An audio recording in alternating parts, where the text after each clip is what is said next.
What if one of the world's most iconic drinks had a hidden connection to one of history's darkest regimes? During World War II, while nations were divided, while millions were suffering, how did a global American brand like Coca-Cola continue to exist inside Nazi Germany? And even more importantly, what secret decision led to the creation of a drink that millions of people still consume today? Because what happened next wasn't just about business. It was about survival, loyalty, and a choice that still raises questions today. And by the end of this video, you'll have to decide for yourself, was this a story of smart survival or a dark compromise history chose to forget? In the early 20th century, Coca-Cola was rapidly expanding across the world. From the United States to Europe, its presence was everywhere, and Germany was no exception. By the 1930s, Coca-Cola had established a strong foothold in the country. It was popular, profitable, and growing fast. But at the same time, Germany itself was changing. A new political force was rising. Led by Adolf Hitler, the Nazi regime began reshaping the country. Nationalism grew, control tightened, and slowly, Germany began isolating itself from the rest of the world. But what would happen to an American company operating inside a country preparing for war? When World War II began, everything changed. Global trade routes were disrupted, political tensions exploded, and communication between the United States and Germany became almost impossible.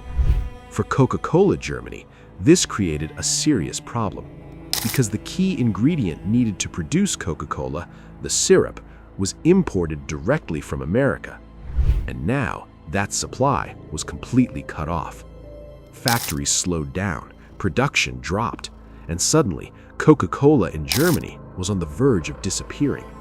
So the question was, what happens to a global brand when it's cut off from its own identity? At the center of this crisis was one man, Max Keith, the head of Coca-Cola operations in Germany.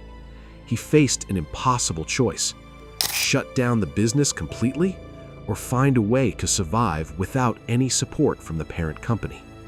Think about that for a moment. No ingredients, no communication, no guidance, just pressure and uncertainty.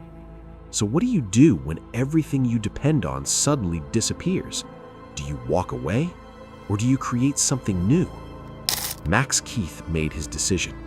Instead of shutting down, he chose to innovate.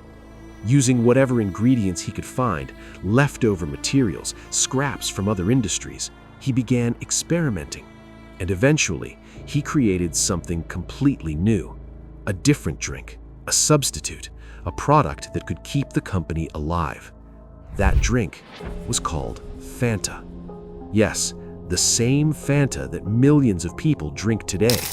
But what most people don't realize is that it was born inside Nazi Germany during one of the darkest periods in modern history. But this is where the story becomes complicated, because this wasn't just about creating a new drink.